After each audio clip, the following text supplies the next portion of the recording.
This idea that policy interest rates that are controlled by central banks, the idea that they could be hitting zero and that would then constrain the central bank from controlling the economy or influencing the economy, that was viewed as a theoretical case.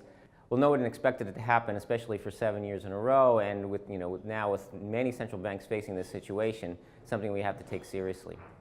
What my research is basically is taking this idea that the economy can be hitting this zero lower bound, and then seeing if people think about that ahead of time, think it's possible, it becomes self-fulfilling and thereby can make the recession more severe than otherwise. So I just use a standard new Keynesian model, which actually has more than one equilibrium in it. One in which the central bank achieves its goals, and the other equilibrium is where this zero lower bound is binding. The central bank can achieve its inflation target, and shocks to the economy have very severe effects. If people expect inflation to be below the central bank's target, or if they expect that the zero lower bound will be binding, then they'll realize that the central bank won't be able to cushion the economy against shocks. And then so people will basically try to save and insure themselves against these bad events, and that will in effect cause the economy to slow down on its own. And so the deflation episode or the zero lower bound episode can actually become self-fulfilling if people think it's going to happen. When a central bank cuts the policy interest rate quickly to try to mitigate the impacts of a recession, that can actually, that's actually correct policy, and that can actually be very beneficial. But when they hit the zero lower bound, that that ability to cushion the economy against shocks is now limited.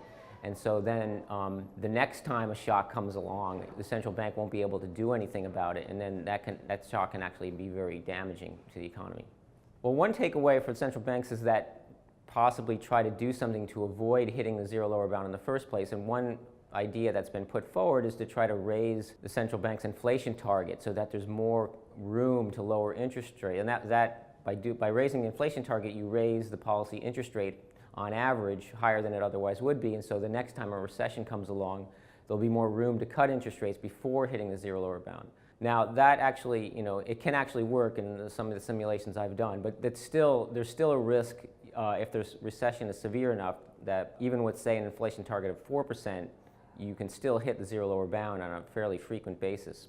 And so that is not a cure-all, but it can certainly help. Another takeaway for researchers is that this equilibrium where the zero lower bound is binding and the central bank can't achieve its inflation target, that's something which has been kind of de-emphasized in a lot of the research, and I think it's something that needs to be brought back into play for some of our modeling techniques.